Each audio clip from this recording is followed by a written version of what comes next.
Hello friends, and welcome to the start of a new restoration series where we are going to be restoring this pipe here.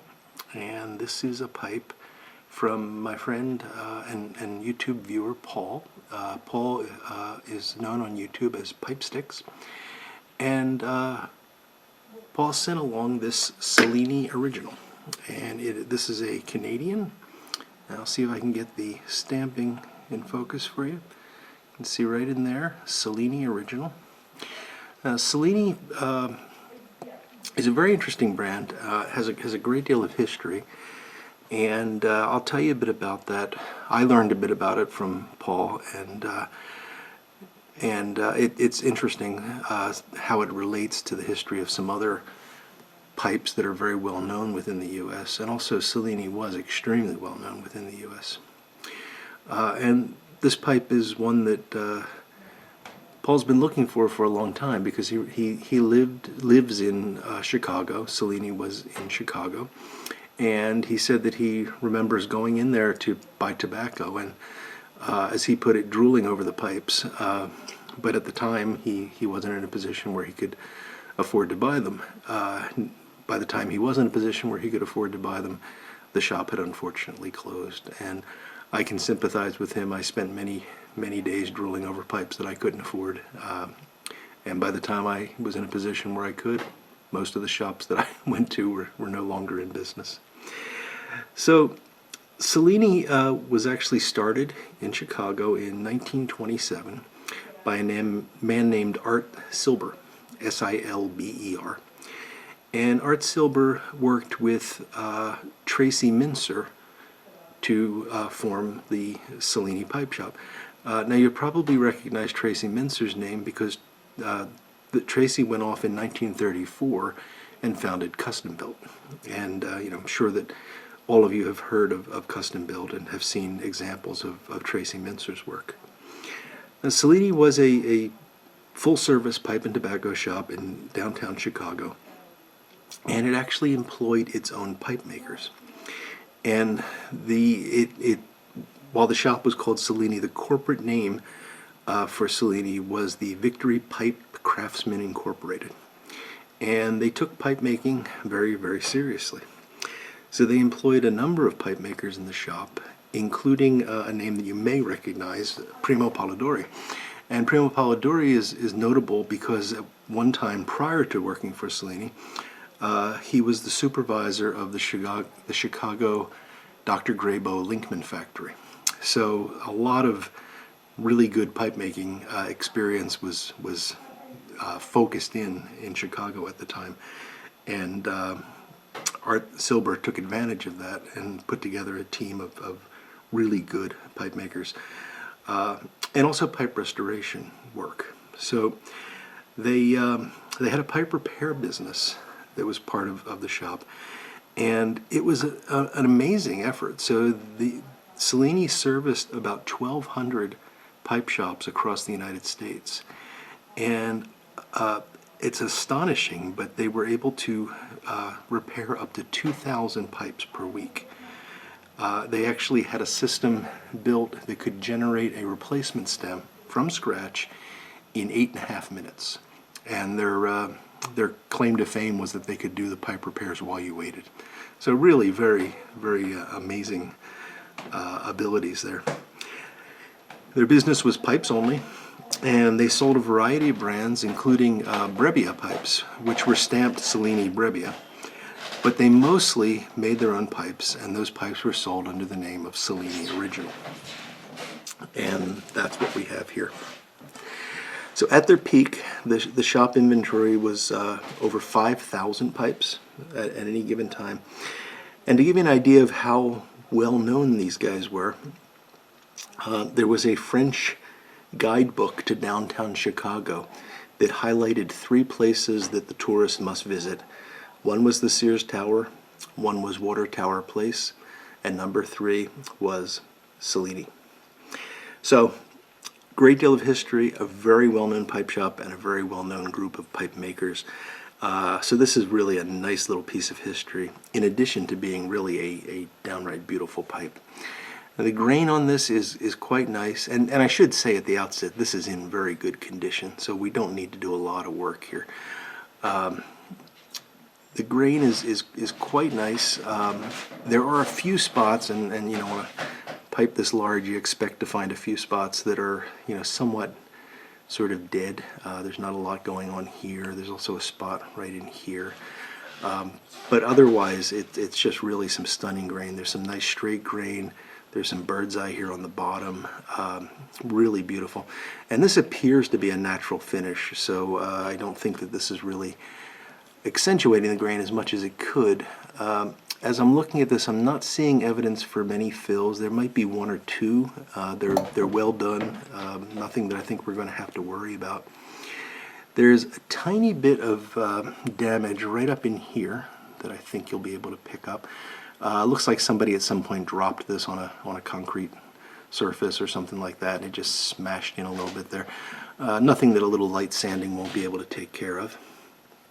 The top is grimy, but it'll clean up nicely. I don't think we're going to have to top this at all. Inside the pipe is actually in rather good shape as well. It needs to be reamed, but no apparent damage in there. And the airway is completely clear. Hopefully you can see the light coming through there. There's no, that's going to be harder to catch. There we go. Completely open and looks fairly clean. So, you know, other than a mild cleaning, we'll do a retort on this just to make sure that it's very clean, but this is in really good shape. The stem is a little bit damaged, so it's a bit chewed up on the end here, and on the underside there is a hole that's bitten through. Fortunately, there's no stamping or anything on the stem. It's just a plain vulcanite stem. So I think what we're going to do is just make a replacement vulcanite stem for this. That's probably the simplest thing to do, and certainly the best long-term solution. If this had some stamping on it or something that we wanted to preserve, then I would probably try to patch these holes. But in this case, I just don't think that's worth the effort. What I do want to try to preserve is this stamping, and it is quite light. It's interesting. It almost seems like it's been colored in, but I think that's just kind of grime from over the years that's accumulated there. But it's a very, very light stamping, so we're going to have to be really careful with this. So what my plan is I would like to refinish this. I mean, first off, we're going to clean it, so we'll ream it, clean off the top, and clean the internals and all of that. I think the next thing is I'm going to take the old finish off with acetone. So not, you know, try to do as little sanding as possible on this. I'll then come in and do some light sanding just to fix this spot here, and if there's any other spots that show up as I'm getting the finish off, we'll even those out. And then we're going to do a single coat of a dark mahogany stain, and that will be a contrast stain designed to highlight the grain. So we'll let that set, and then we'll lightly sand it off. We'll be careful not to put any stain over the stamping so that we don't have to sand the stamping. We'll sand that off with you know, high grit, 400 grit to start, and therefore we'll really be doing very little in terms of changing the surface of the pipe. But I think that'll be worth the effort because this grain is really quite spectacular, and I think a little bit of contrast is really going to pop that out and make for a nice effect, especially on the bottom here with all this bird's eye. So that's what we'll be doing with the stummel, and of course we'll be making a new vulcanite stem. And I think since most of the work on this is fairly routine, and you've seen me do this kind of stuff quite a bit, I think what I'll do in this series is really focus in an entire segment on the stem itself, and I'll show you things that I haven't shown before, like how I do the work around the button, how that's cut in, and yeah, basically how I go from a vulcanite rod to a finished vulcanite stem. So that's what we're going to be working on for the next few weeks. And I'm looking forward to seeing how this guy looks in the end. It's, you know, I have to admit, it's not at all bad looking right now. It's really in great shape. So I don't think I'm going to be able to do anything that will improve on this other than make it look a little newer. I think in the end the final product is going to be quite stunning, and hopefully will be a pipe that Paul will be able to enjoy for many years to come. So thank you, Paul, for the opportunity to work on this pipe and talk about some of the history of Cellini. I'm really glad to have that opportunity.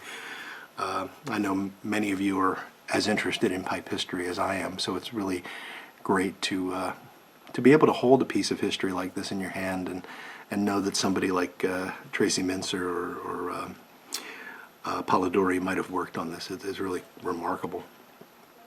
And yeah, we'll be really looking forward to seeing how this progresses. So probably because of the stem work and because I do want to show a lot of the stem work, we'll be doing this in 2 more parts. The first part will most likely focus on getting the stummel back in shape, and then we'll switch to the stem. Of course, it is important, I guess I should note this up front, we don't want to make the stem after we finish the stummel, because when we're trying to fit the stem, it's possible that we're going to sand into the stummel a little bit and mess up the finish. Unfortunately, in this case, the stamping is quite remote from the junction, so I should be able to get a really good fit here without causing any damage to any of the stamping or anything. So we'll get the stummel cleaned up, prepared for staining, but we will not stain it yet. We'll then make a vulcanite stem. Once the stem's in place, we'll put it all together and give this a full retort just to get it clean and sterilized. And then we'll do the final finishing of the stummel and buffing of the whole thing. So I think that's going to be about 2 videos worth of work. I hope you'll tune back in to see how this progresses. And if you are subscribed, you'll of course get notifications of that. If you want to follow this and you're not subscribed, please go ahead and consider clicking that subscribe button. If you have any information on Cellini or any comments, I'd really love to get them.